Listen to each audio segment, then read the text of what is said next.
Olá pessoal, aqui é o Velgas. Hoje é dia 20 de junho de 2026, 6 horas, horário de Brasília. Composição ferroviária é atacada pela Ucrânia em Briansk, na península da Crimeia. Moscou sem energia. É o que o ataque fez para Moscou. A Ucrânia ataca instalações de armazenamento de gás na Crimeia. Então esses são os assuntos gerais que nós vamos ver em detalhes, cuja informação recebi na data de ontem.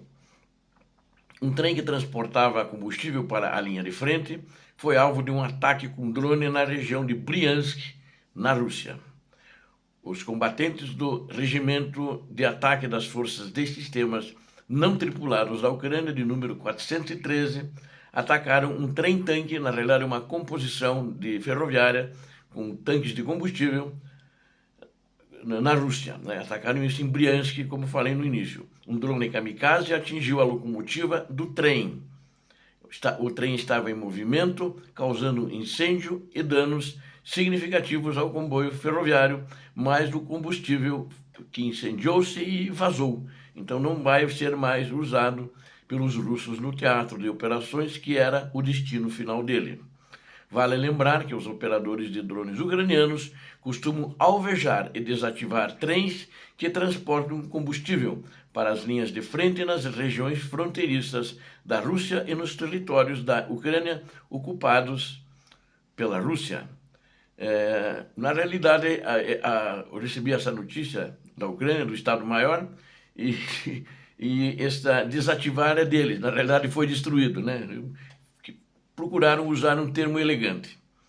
E uma locomotiva de carga também usada para montar trens que transportam petróleo foi destruída na península da Crimeia. O grupo de resistência anti-Kremlin, Liberdade da Rússia, reivindicou a autoria do ataque, afirmando que um de seus agentes se infiltrou em uma instalação ferroviária na cidade portuária de Sevastopol, que fica na península da Crimeia. E ele provocou esse atentado, que incendiou a cabine do maquinista e os sistemas de controle. O grupo estimou o prejuízo em cerca de $500 mil, acrescentando que a Rússia já enfrenta a escassez de locomotivas semelhantes e problemas no fornecimento de combustível na península. O grupo afirmou que as atividades da resistência clandestina, com o objetivo de interromper a logística militar russa na península da Crimeia, estão se tornando cada vez mais ativas. Imagens de vídeo que foram divulgadas nas redes sociais locais e pelos jornais locais, jornais da resistência, que circulam entre a população, mostram um ataque de precisão aos trens, seguido por fortes explosões. A Ucrânia intensificou ataques contra instalações militares e petrolíferas russas na península.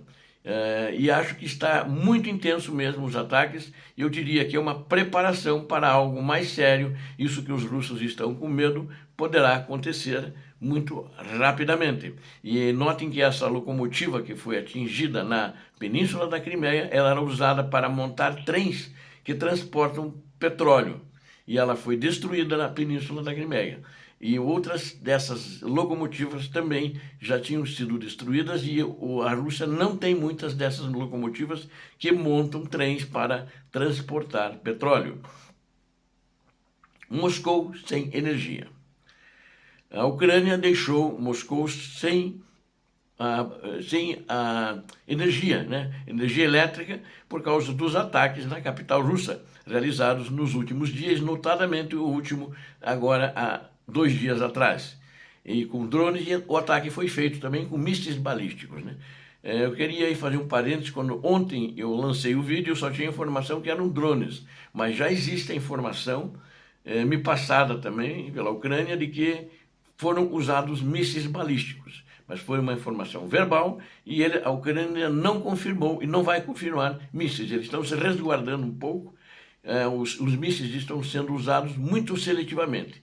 E naquela refinaria foram usados mísseis também. Então foi um ataque muito grande que a Ucrânia fez. A maioria eram drones, com sucesso, com a Rússia não sabendo bem o que justificar, dizendo que abateu mais de 500 drones e uma série de coisas. E também que ela falou que abateu 4 mísseis, até é possível. Então eles já sabem que são mísseis também, mas a Ucrânia não quis confirmar o número de mísseis. Então, drones ucranianos, mísseis de cruzeiro ucranianos, se não me engano, é o FP-7 que eles usaram, e também que o FP-7 já voa a mais de 1.000 quilômetros, né? Então, eles estão usando essas ferramentas desenvolvidas pela própria Ucrânia para ataques contra alvos nas zonas da retaguarda.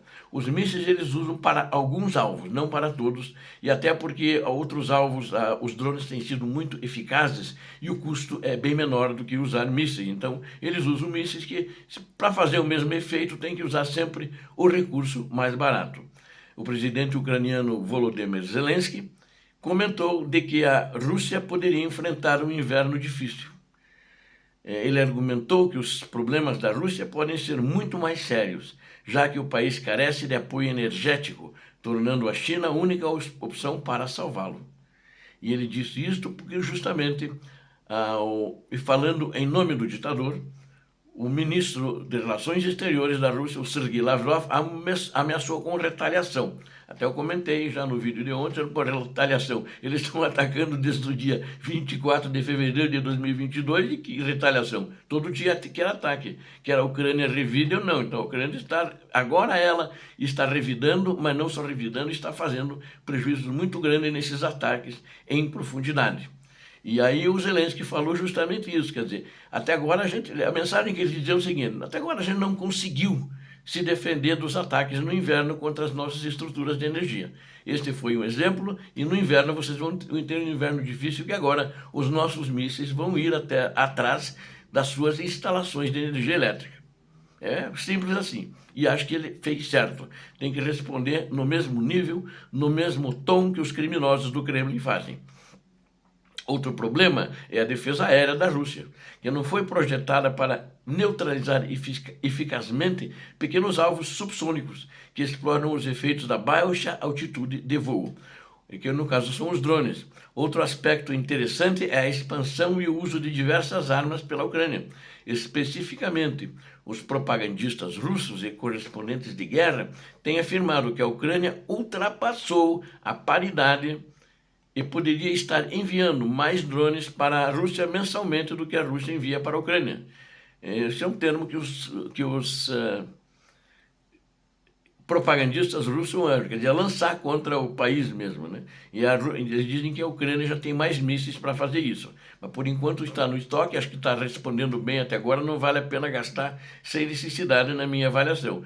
Mas pelo jeito estão esperando que, se a guerra continuar até o inverno, e essa guerra não parece que vai terminar logo, eles vão mandar bala com esses mísseis contra as instalações elétricas.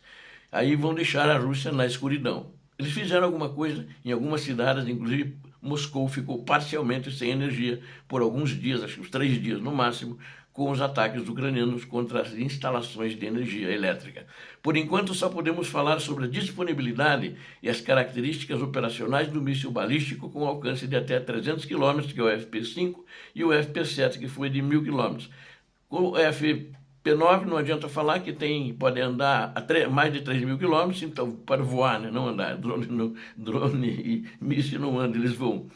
E outra questão é a necessidade de fornecer energia ao centro de tomada de decisões, né?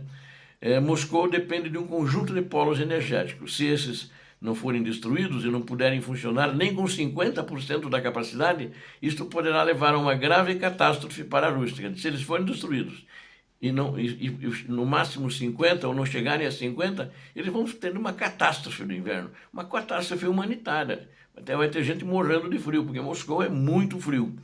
Chega também, que nem Kiev é frio, né? Menos 25, menos 30, e vai chegar também isso em Moscou, talvez mais, até menos 40, em alguns invernos já deu em Moscou.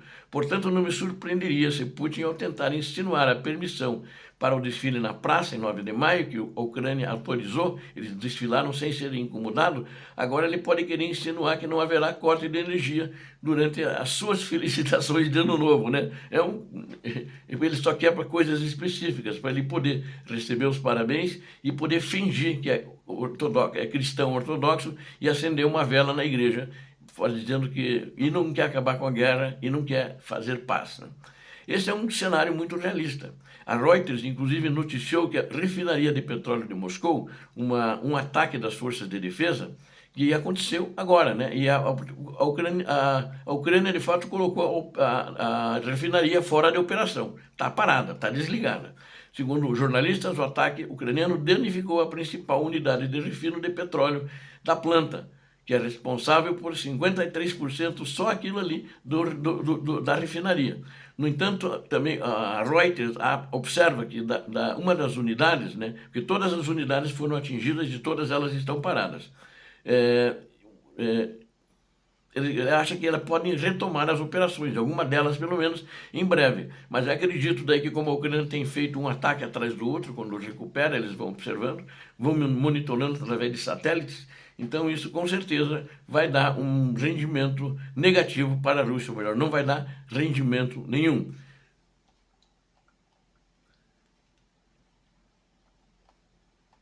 Drones ucranianos atingiram também instalações de armazenamento de gás na Península da Crimeia. Mostram imagens que foram mostradas localmente também, filmadas pelos moradores que estão proibidos e ameaçados de multa e prisão se divulgarem. As forças de sistemas não tripulados da Ucrânia continuaram sua campanha de drones sobre a Península da Crimeia no dia 19 de junho próximo passado, durante a madrugada de hoje, dia 20 também, atingindo instalações de energia na península, conforme relataram autoridades ucranianas e canais de mídia russos no Telegram. O comandante das forças não tripuladas da Ucrânia, Robert Bravdi, conhecido como Madiar, publicou nas redes sociais imagens da Brigada 414 não tripuladas atacando a instalação subterrânea de armazenamento de gás de Hlibilka, no oeste da península. Braudi acrescentou que radares de defesa aérea e uma locomotiva também foram alvejados na península ao longo do dia. Eu falei dessa locomotiva, não, aquela foi, não é outra locomotiva. Durante o dia, né? A outra foi alvejada, foi um atentado, né? Que foi feito pelo pessoal da resistência ucraniana. Após o ataque ocorrido mais cedo naquele dia, várias explosões também foram ouvidas durante a madrugada de 20 de junho, de acordo com o canal de notícias local Crimean Wind Telegram. Um incêndio foi avistado na área da usina termoelétrica de Tauriska, na cidade de Simferopol, em meio a operações ativas da defesa aérea russa.